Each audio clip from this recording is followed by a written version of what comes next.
Out beyond the ideas of wrongdoing and right doing, there is a field. I'll meet you there. So says the Sufi mystic Rumi. Recently, I listened to an episode of This American Life on National Public Radio. It was about a telephone hotline service called Never Use Alone. The premise is that if someone is about to use drugs, they call the hotline first. The volunteers who answer never try to convince the caller not to use. Instead, they speak kindly to the caller. They get their address and advise them to do 4 things before they use. 1, unlock their door. 2, put their pets behind closed doors in a safe room. 3, put out their Narcan close by. And 4, put their phone on speaker. And in this way, when the caller uses, the volunteer can hear them and talk to them.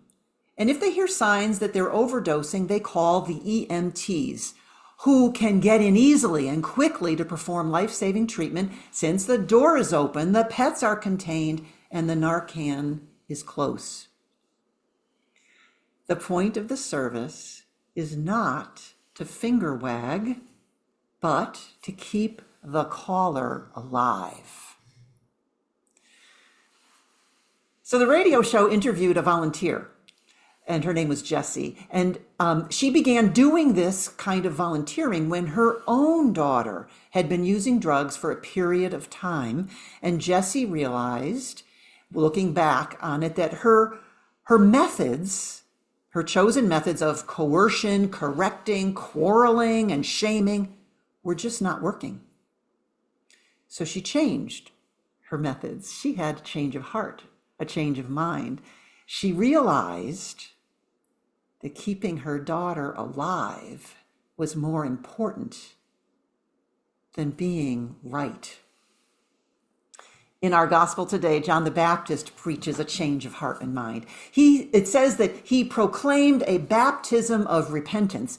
Now, in Greek, this is a baptism of what's called metanoia, which means a change of heart and mind.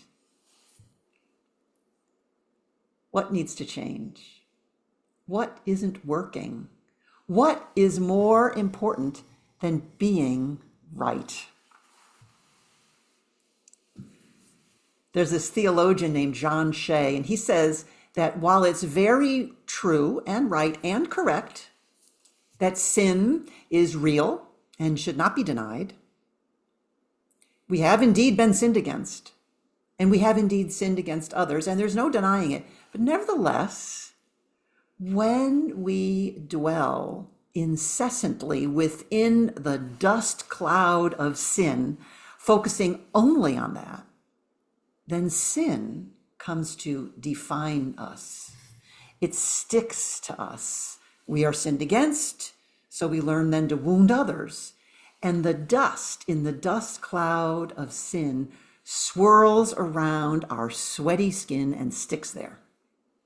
It coats our eyes and clogs our ears, becoming a barrier, hiding our beloved self. Our beloved self.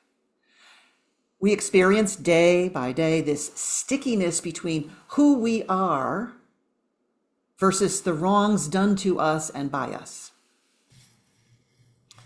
But John preaches a baptism that washes away that sticky coating of sin dust, clears the eyes, opens the ears, opens the door, dissolves the barriers, levels the mountains, makes smooth the rough ways so we can hear the name Jesus calls us. Beloved.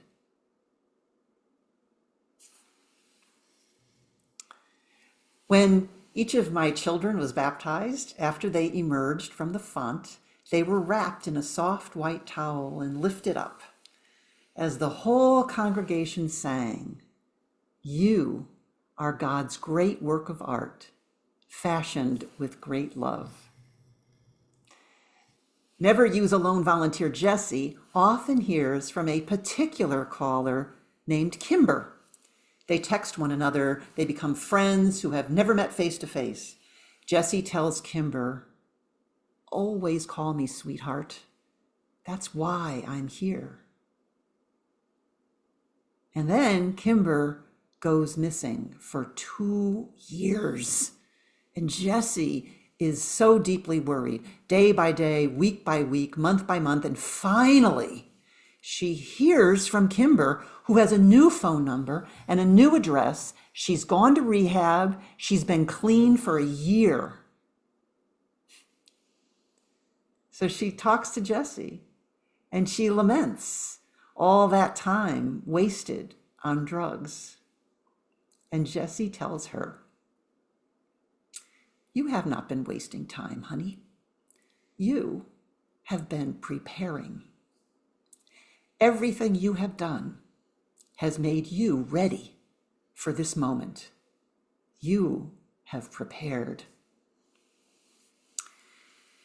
Every day, you and I prepare. We are invited into God's unconditional forgiveness, God's reminder that our name is beloved, that God says to us, "Always call me, sweetheart. That's why I'm here." That the layer of dust can be washed clean with a baptism of metanoia, and we can hear again and again, "You are God's great work of art, fashioned with great love."